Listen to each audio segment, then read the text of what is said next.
All right, everybody, it's noon, so we'll go ahead and get started. Thanks for being flexible today. Hope everybody is staying safe with the weather.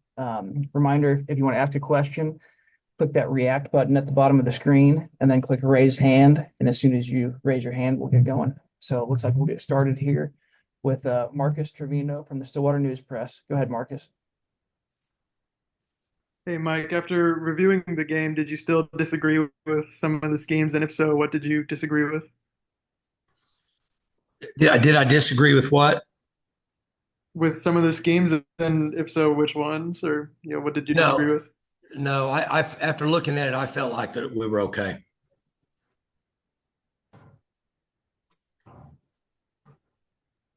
Okay, next we'll go to Scott Wright from the Oklahoman.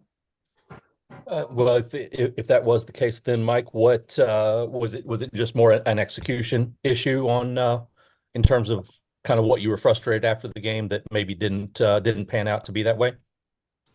Well, I wasn't really frustrated. I just wasn't sure what happened in the second half. A couple times we got caught in man coverage and gave up big plays, and then offensively we got, as I said, we were just erratic in the throwing game. Okay, we will go to Tyler Waldrop from the Tulsa World. Go ahead, Tyler.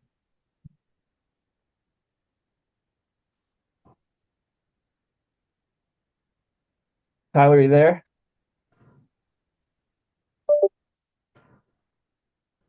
All Can you? right. Oh, there you go. Go ahead, Tyler. Sorry, I don't know why it didn't come through. Anyway, a couple times after the Baylor game, Allen mentioned that he probably should have ran the ball a little bit more to keep the defense honest. When you watched this last game, did you see any opportunities where that he maybe missed that he could have taken advantage of running? Not in this game. Okay, reminder to click that raise hand button if you have any questions. We'll go back to Scott. Go ahead, Scott. Is that something? I mean, I know you've ran Allen a little bit here and there, but is that something that you can do, or is there, the element of the fact that you're down to him and two true freshmen behind him that you got to protect him in that scenario? Oh, I would say protecting him is important, but there just is not a lot of opportunities for him to run that would be advantageous for us as an offense. And then looking at this TCU offense, a little bit different than some of what you've faced. More adept in the passing game with Hoover. How different is this challenge for your defense in terms of putting together a good plan? Well, we need to put a good plan together each week, but this style of offense is not anything that's unusual. They're gonna run it, and they're an RPO team, and this is a pretty common offense for what we would see based on scheme wise. Yeah, I guess I was just more going. It seemed like their strengths are in some different areas than maybe the last few teams you faced. Is that fair to say? They don't. I don't know that they're going to be as quarterback run heavy. Just from a base is what we've seen over the last month. And another one on a different topic. You were obviously familiar with Rashawn Woods and the type of player that he was, and as Brennan is creeping up on his record, I wonder if are there any similarities between those guys? Obviously, physically there aren't, but any similarities that you see in those two guys and how they played? One's a long, tall outside guy, and obviously one's a more of a jitterbug inside guy. Not a lot of similarities. They were very trustworthy in critical situations. Would be one area that I would say they would be similar.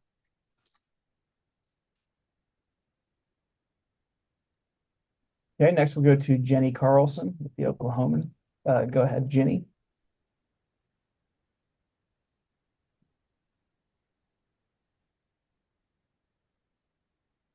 I didn't hear her, Sean. Yeah. I got it. Sorry, I hit the wrong button. Mike, I know being 3-6 right now is not what you or anybody else was thinking you'd be at this point.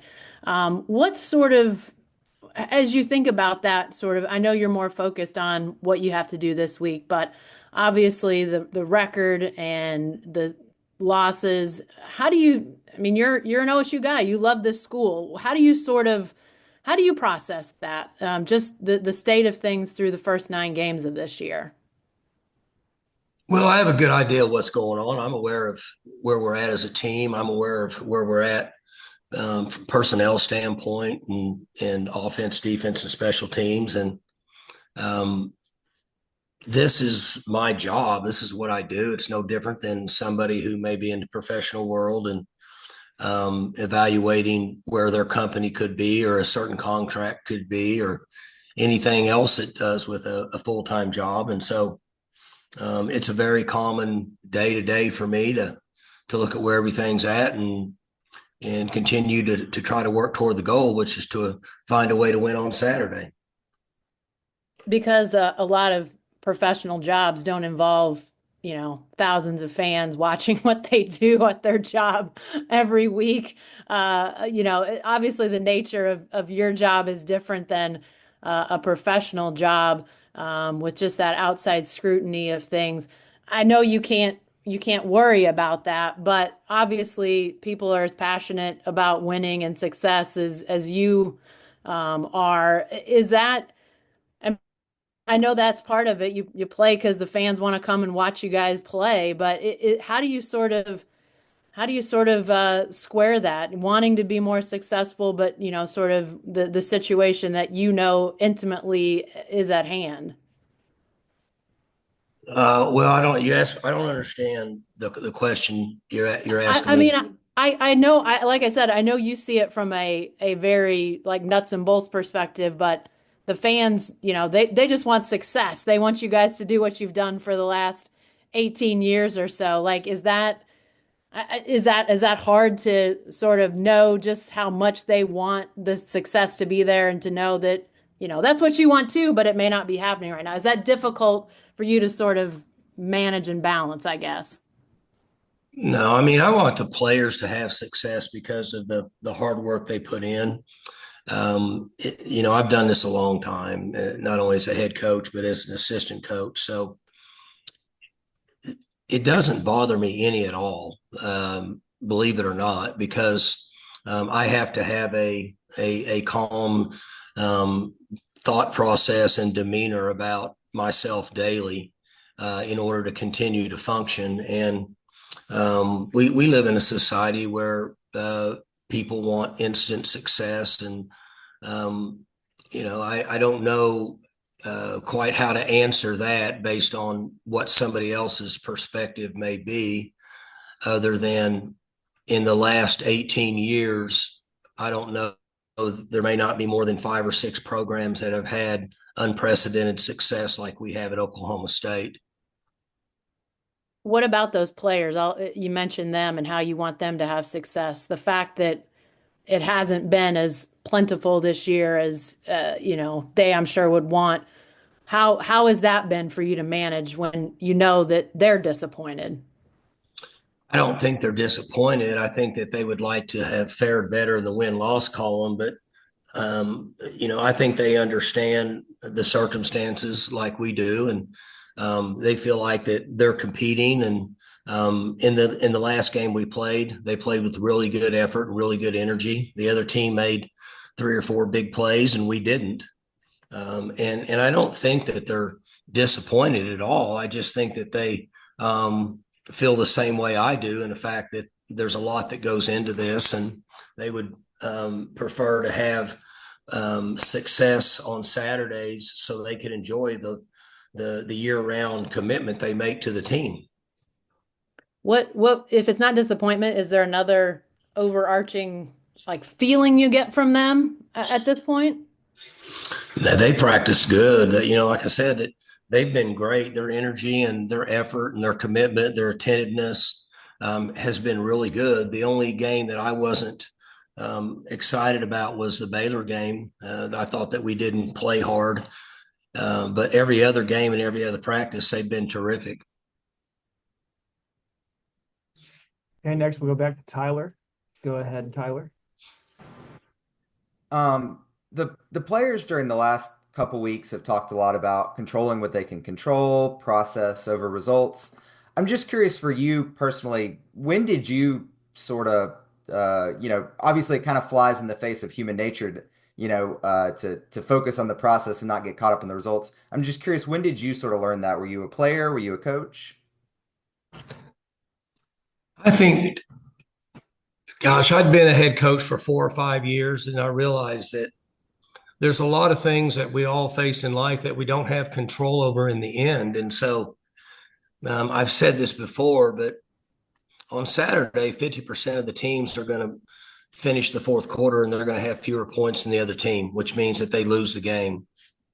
So I realized that if we let the final results always control the way we feel, then we'll be sadly disappointed across the country. That means half the people failed. I don't believe in that. So that's where I felt like that the commitment, the culture, the hard work, the preparation, and the process of getting to that point has to be more important. Now, I'm not so naive to feel like that in our profession that people's lifestyles and people's jobs and things change based on the ultimate win-loss. But in dealing with 212 people in a building, and we play 12 guaranteed games a year, and in most cases, you're going to play 13 with a chance of playing up to 15, I guess now, maybe more. I don't know what it would be. But either way, on a 365-day year, so it has to be about the process, in my opinion. That's just my opinion. And so for the last, give or take 15 years, that's what we've talked about in this organization to give ourselves the best chance for long-term success. Was there a moment when I don't know, was there something that sparked that realization for you? And has it been easier to be a head coach since you sort of I guess really internalized that? Well, I think it helps you do a lot of things like parenting. So we all want our kids to make straight A's and be the best dance girl on the dance team and be the best quarterback and be the best baseball player and the best piano player. But that's not the way life works. So we have unconditional love for our children based on what God gave us. And that may be an extreme answer, but I'm giving you an example of the way that I approach and try to do the best I can every day to coach our football team is the same way. And if they're willing to commit themselves 100%, which goes beyond human nature, as was mentioned earlier in this conversation, then I'm going to support them and try to lead and guide them all the way through. Because early in my career, I felt like that we did everything right in games at times, and we might have lost because the other team just had more talent on the field that particular day.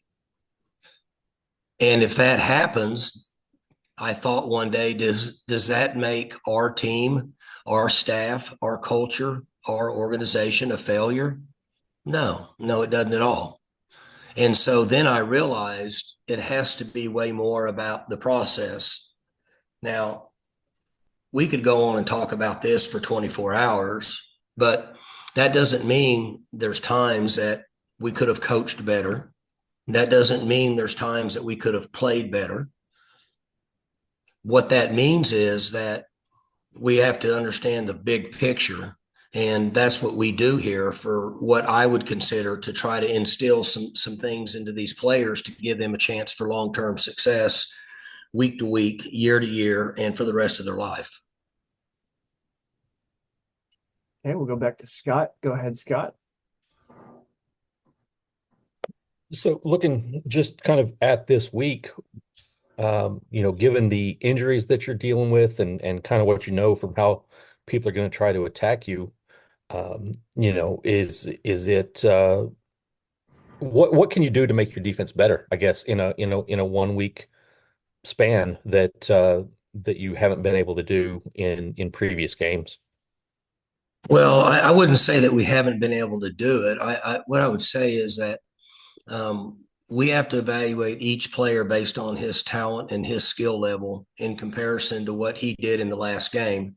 And then we have to look at our coaching strategy compared to what they did in the last game. And as a staff, we want to put our players in the best position based on who we have that's available.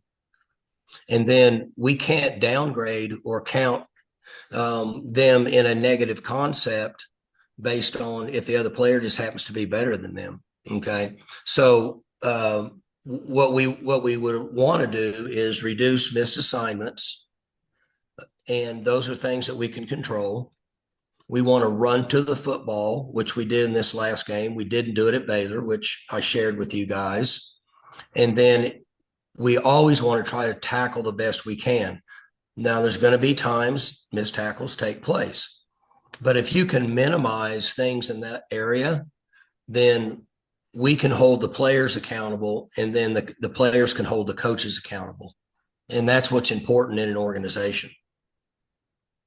And then going back to what you were talking about with Tyler's questions there, how much did your time as an assistant coach shape your ability to kind of manage the ups and downs of head coaching? Because you went a long time before you even were part of a winning team as a coach, if I remember right. Yeah, I coached 11 years before we ever won more than 5 games. And I don't know that helped any because being a head coach is so much different than being an assistant coach. It's not even on the same level. As an assistant coach, in my opinion, you're responsible for your players. You're responsible for your recruiting area. As a head coach, I'm dealing with 215 people. And so it's much different. So that's why, in my opinion, I have to have a better feel for a broad picture of the organization in general. And the kind of the synopsis of all of this is that this place has had tremendous success for 18 and a half years or 19. I can't do the math real good, and so unfortunately in life, most people are weak. And as soon as things start to not go as good as what they thought, they fall apart and they panic. And then they want to point the finger and blame other people. That you see it happen in everyday life. People do it all the time. That's why I refuse to watch the TV and watch the news, because I get tired of people complaining and bitching about this and that versus just doing something about it and trying to figure out a way to make it better. Well, that's what happens in college athletics. And as Jenny said, she's exactly right. It's just on the bigger stage where people can voice their opinion. And in most cases, the people that are negative and voicing their opinion are the same ones that can't pay their own bills. They're not taking care of themselves. They're not taking care of their own family. They're not taking care of their own job, but they have an obligation to speak out and complain about others because it makes them feel better. But then in the end, when they go to bed at night, they're the same failure that they were before they said anything negative about anybody else. So, but here, what we try to do, as I mentioned to the team all the time, is that the very most important thing that you can do in life is make sure that you're maximizing your opportunity to be the best person and be as successful as you can at whatever trade it is that you choose to do. Now, sometimes we might fall short, which in most cases, as I mentioned earlier, 50% of the people do on a Saturday. And I tell them, look, that doesn't make you a failure. Okay. What makes you a failure is if you have a bad attitude about it, you're not willing to try to improve. And if you shut it down, then in my opinion, you're a failure. Now, that's debatable. That's just my opinion. And that's the way that we hold ourselves accountable in this organization. For example, you guys have followed Oklahoma State football for a long time. There's been times that we've played teams that had 8 to 10 players drafted on it. We had no business being on the field with them. We might have lost 37 to 35 at the end of the game. So you ask yourself, does that make us a failure? In my opinion, no. So there's just a big picture. But I think what's important for all the Oklahoma State fans to know is this, is that we're very aware of what's going on. And at some point in life, we all have to put trust into somebody. And I think they need to trust that we have a good plan for what's going on here in the big picture. And we have answers. Sometimes they're not short term. Sometimes they might be long-term answers. And then secondly, in the end, the very best thing that people can do, as I tell our players, is 100% buy in. You got to be on somebody's team. Can't go through life by yourself. And so those are long answers and very broad, a broad picture for the way that we hold ourselves accountable. And so I'm going to go into a meeting at 1:30 and have a similar conversation with the team, but it'll only last about 2 minutes because they've heard this from me 1,000 times during their career and they understand. And so what I'll tell them is that we as a staff, me as the head coach, have been working over the last 2 days and put a lot of time and effort in to give you guys a plan. Now we're asking you to buy in and execute this plan. And then on Saturday, go play and turn it loose and have some fun and compete. And that's the message I'll give them. And that what we or I am looking for is guys that are willing to do that. That's called being a team. That's called being a part of an organization. And it's really that simple for us. Thanks, Mike. Mm-hmm. Okay, next we'll go to Barry Trammell with Tulsa World. Go ahead, Barry. Yeah, Mike, when you talk about knowing what to do and what needs to be done, one thing that you've prided yourself for a long time is the culture you've built. You've credited that with a lot of your tough wins. Is it harder than ever to build a culture with the roster makeover that we see? Teams very rarely have continuity anymore. You're an exception this year, this team, but going forward, it looks like there won't be that much continuity. Is it tougher than ever to build that culture? It's a serious concern of mine because that's what we've done here forever. And this is a transition. And I'm learning every day. My job is to have a plan and then trust people in this organization that I can talk to that'll tell me if they think that I'm wrong. And that's where I'm at right now. That's got nothing to do with this team currently, but this is really the last year, in my opinion, that there's been any consistent amateurism, pageantry, typical college football. From here on out, it's over, in my opinion. We have become a professional sport, whether we like it or not, and we don't need to get into all that. It's a waste of time, but everybody gets the picture. Free agency. The word we're hearing on the street is these young players in high school, their agents are telling them that you should play for 5 teams in the next 5 years. Go in the portal every December, take the highest bidder, which, right or wrong, could happen in the future. So it'll be a real challenge. But the one thing that I don't want to get away from is some sort of culture and commitment spirit to college football. But I'm also not so naive to think that it's ever going to be the way it was again, because that's not going to happen. I'm foreseeing 10 to 12 to 14 players now every December, and could be as many as 20, Barry, I don't know, that are going to exchange teams across the country. And it could be as many as 30 at some organizations. But I'm going to guess in most of your Power 4 or 5 or whatever, how many conferences we have now, the average is going to be 10 to 12 players that are trading teams, which, as you know, will be a considerable difference. When you look at over 3 years, you're talking about potentially 35 to 40 players being new over a 3-year period. So you don't really have any continuity or culture. You're just trying to get them ready to play in a season. Okay, we'll go back to Jenny. Go ahead, Jenny. And Mike, you just mentioned a minute ago, talking to people about, sort of plans and those sorts of things. You've spoken in the past about how much you appreciate Dr. Schrum and Chad. I'm wondering if you've had conversations with them, just and if so, what have you talked about and what have you maybe garnered from them as you've had discussions during the season? Well, I don't really have discussions with them during the season about anything that's directly related to football.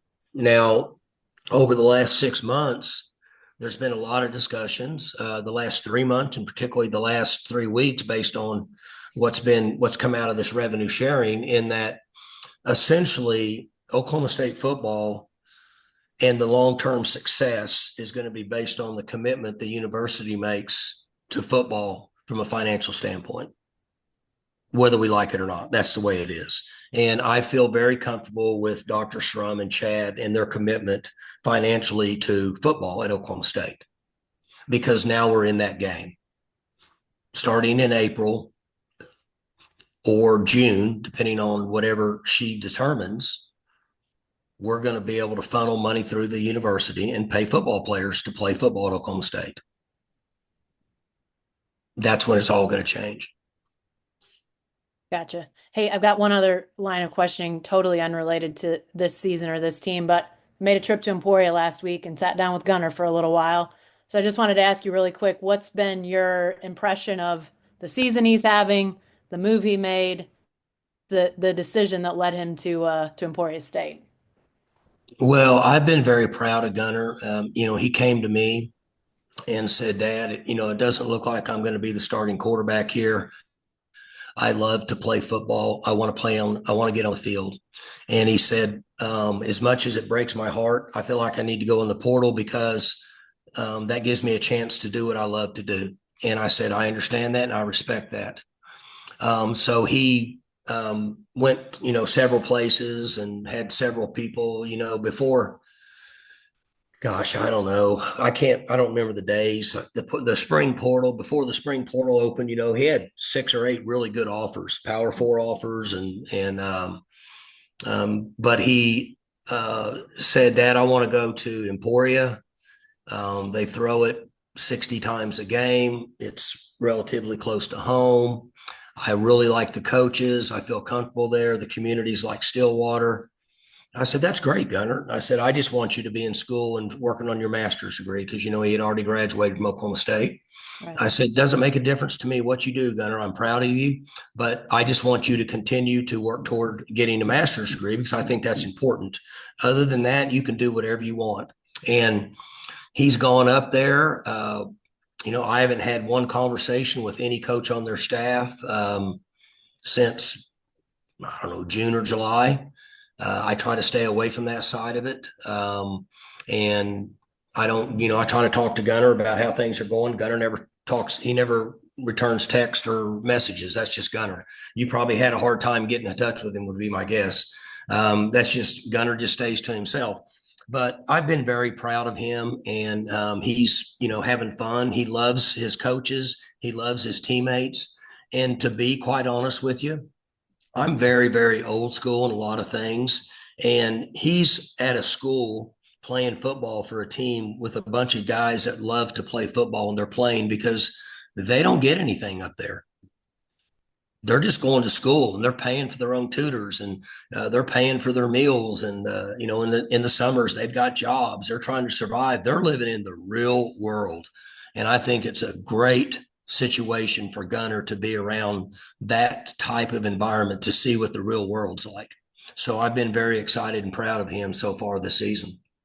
When he decided to leave Ohio, obviously the timing, he admitted, he's like, I don't know what's going to happen. A lot of teams had already taken quarterbacks, and, the timing of it, he wasn't sure. I mean, he sort of took a leap of faith there. Did you get this? And I know that he ended up working for you and being there on campus and helping you and taking classes at Ohio and stuff. But that was kind of a believe in yourself sort of move. What was your sense of just how he processed all that?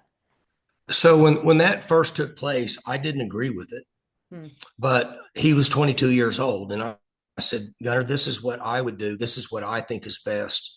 And I said, I don't agree with you, but I'm also not going to tell you what to do. But I said, now, if you come home, you're going to work. You're not just going to lay around the house. So that's when he started working for me while he was in school. He had to finish at Ohio. And he felt terrible for Ohio that he had to burn up some academic money for them. But by rule, he couldn't get out of it. Mm-hmm. So that's when he started working for me. And he knows I didn't agree with that. But there comes a point when your children have to make their own decisions, particularly the age he was at. And then I was surprised when he decided to leave there that in a short term, there was 4 or 5 other schools that would come knocking on his door instantly. And I said, Gunner, what about these schools? And he said, Dad, they just want me to be a backup. He said, I don't really think they want me to be a guy that's going to compete for a starting job. And he said, I could have stayed at your place. That's what y'all done with me. I mean, so I was like, oh, okay. And so he said, I want to go somewhere where I get a chance to compete for the starting job. And I said, that's fine. And so that's how that all kind of panned out. Thanks for taking the time to talk about that. Appreciate it. You bet, Jenny. All right, we've got time for one more, so we'll close with Marshall Scott from Pistols Firing. Go ahead, Marshall. Yeah, Mike, a little less broad than most questions, but David Kabongo and Landon Cleveland have both been getting a little bit more work. Just kind of what do you like about those two freshmen? I loved in the game how they would come in and hit. And so when we play young players, we want to see them fight. We want to see them compete. We want to see them be physical and not let the game get bigger than it should. Now, they made mistakes. There's times they weren't in the right gap, and Landon Cleveland got caught looking in the backfield, and the guy ran right by him in man coverage, which you guys saw. So there's some risk reward when you're playing true freshmen. But what I liked about it was they came in and stuck their face in there. 18 hit number 4 2 or 3 times pretty hard. And I got a lot of respect for number 4 as a football player. And 14 came in there and smacked him a time or two. So that's what they did in the game that I liked. And hopefully we can get them to continue on over the next 3 or 4 games to compete at the same level. All right, Coach, anything else you'd like to add? I'm good. Thanks, guys. Sorry about the weather. All right, thanks, guys. Have a good one.